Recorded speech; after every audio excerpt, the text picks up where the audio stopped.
I've officially signed as an MMA fighter to the fastest growing sports league in the world. The PFL, baby. Boxing experts are in uproar after Jake Paul dropped a bombshell about quitting his boxing career. His announcement has sent shockwaves through the sport, as his already shaky reputation, built on controversial and scripted fights, has now completely unraveled, with credibility at an all-time low. Paul's departure has left sponsors distancing themselves, unwilling to associate with him. His once promising career appears to have nosedived into oblivion. Disrupted boxing, and now it's time to disrupt MMA. I know this is such a tough sport, and it's not going. With no credibility and a thirst for money, Jake Paul's next move is clear. Switch to MMA. Why stay in boxing, where skill is expected, when he can join PFL, a league still finding its footing, and capitalize on its lower standards? It's the perfect plan for Jake to cash in without the pressure of real competition. Not to mention that these champions get $1 million when they join the PFL, baby. Jake Paul is riding the MMA wave, cashing in on a fat paycheck while damaging a sport still finding its footing. Classic Jake, ruining everything he touches before it even establishes itself. Talked to Nikisa an hour ago. The point is, yeah, I talked to Nikisa an hour ago. Two things are happening. Jake is super successful in boxing. Whether you love Jake or hate Jake, we can all agree that guy's the man when it comes to generating attention and revenue and viewership with his boxing career. And it's more successful than it was when we signed him on the boxing side. That has delayed MMA. That's delayed MMA because he's killing it on the boxing side. So will MMA happen with PFL? Yes, it will. Has it been delayed? Yes, it has. My guess is fall of this year, but I don't think it's going to be before then. He's got so many things going on in boxing. Yeah, it's kind of what they told us as well. We did a little roundtable with him last month, and Nikisa and Amanda in Orlando, and just basically like, listen, I got a box. So it could be maybe later this year, maybe 2026, but he's planning on doing it. He's going to look. He's going to do it. And by the way, every time you've asked me or Nikisa or Jake, we've probably given similar answers without coordinating. We thought for sure it was 2024 fall. Jake Paul's move to MMA makes perfect sense. Money. The PFL handed him a multi-million-dollar deal, not for his skills, but for his massive Instagram following. Even PFL founder Don Davis admitted Jake's real value is as a walking billboard. Forget about being a fighter. Jake's role is to generate views, not victories. It's hard not to laugh when the league signing him seems more excited about his ability to create buzz than his actual fighting abilities.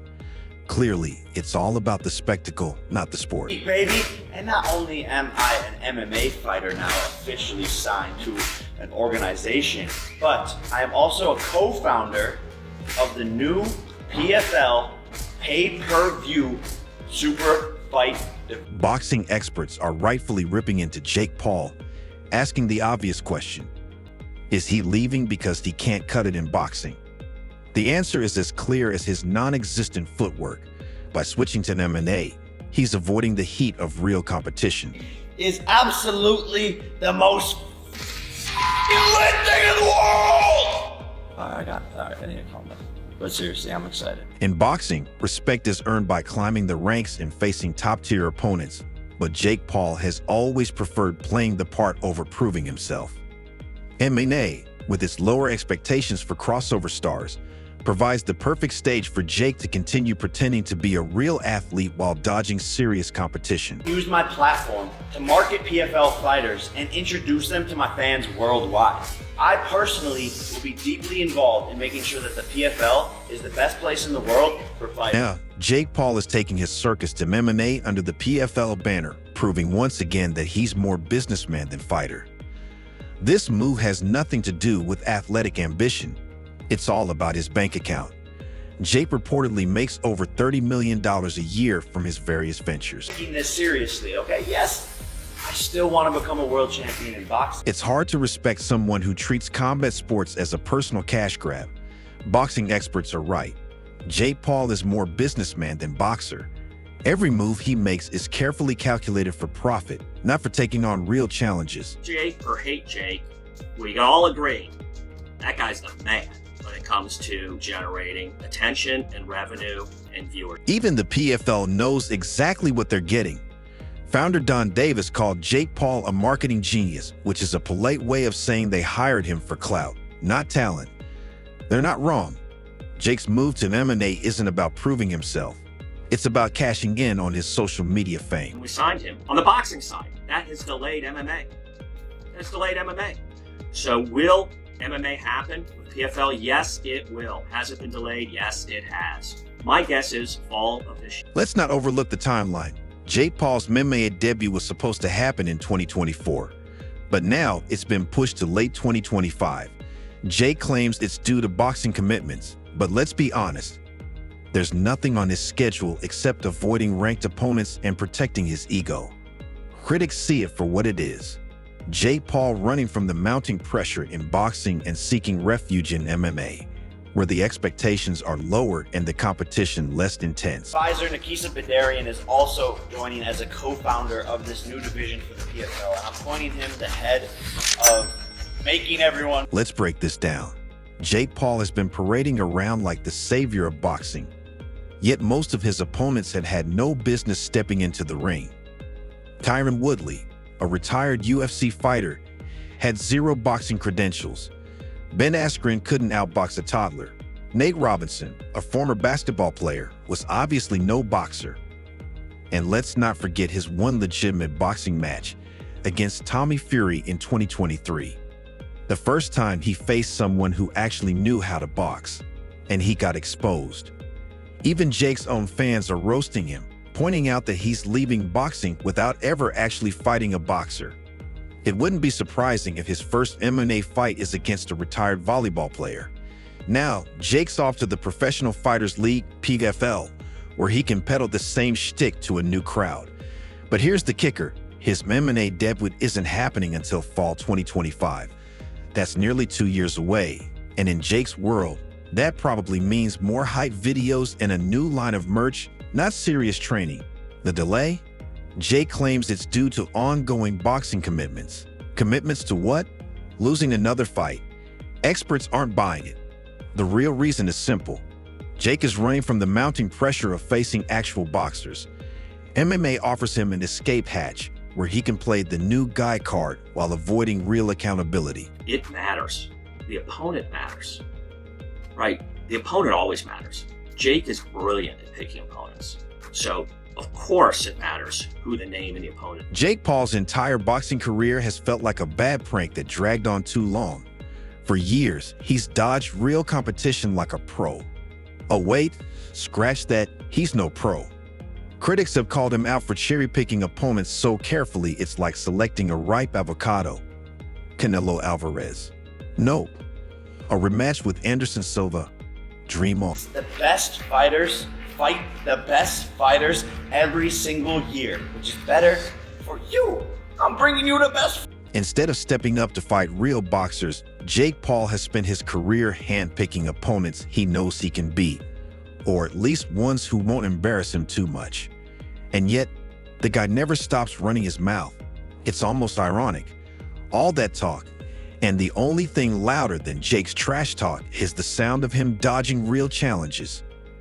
He disrupted boxing by becoming the first boxer to never actually face a boxer. Now, he's set to disrupt MMA by becoming the first MMA fighter to only fight retired professional football players. Boxing experts have had a field day roasting him, and it's easy to see why. Jake talks a big game but refuses to face anyone with real credentials, basically the tagline of his career. He loves acting like a revolutionary in combat sports, but his actions scream cowardice louder than his YouTube thumbnail scream click. Yeah, them dudes just using their YouTube status to come in boxing and make all this. Is there anyone more delusional than Jake Paul? No wonder he's ditching boxing from MMA. It's easier to rewrite the narrative in a different sport than face the harsh reality. Jake Paul isn't built for real boxing. When compared to actual fighters, the contrast is laughable.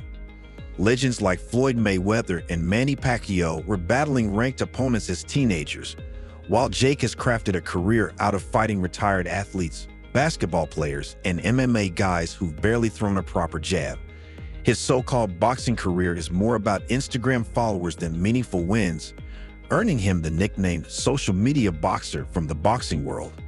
He's not here for the grind, the sacrifice, or the glory that defines the sport. Instead, Jake's in it to cash checks, post highlight reels, and sell the illusion of greatness. Let's be honest, he's not the savior of boxing. He's its punch. You're a YouTuber, you ain't a boxer, mate. This guy never took a punch. He's never took one serious punch. Here's what he's took of Anderson Silva. And he's done this. What is that? Let's talk numbers, since Jake loves throwing them around. Sure, $5 million in pay-per-view sales in 2023 sounds impressive, until you realize it's all smoke and mirrors. It's not the sport they're paying for, it's the circus. People aren't buying tickets to see a legitimate fighter. They're buying tickets to watch Jake's ego get punched in the face. And yet, after all that money and all those headlines, Jake has never faced a ranked professional boxer. Not one. Zero. The second boxing started demanding actual legitimacy, Jake packed his bags and headed to MMA. Coincidence? Please. On Friday night, Jake Paul, Mike Tyson. Yes, I was.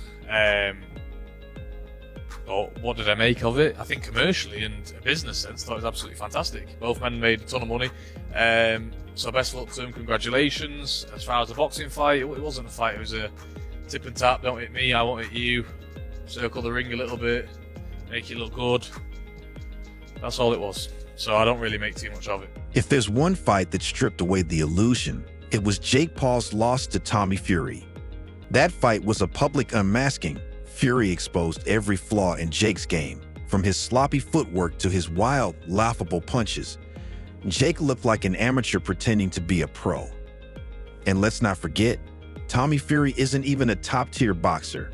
He's a decent fighter, but not a world champion. Yet even that was enough to send Jake spiraling.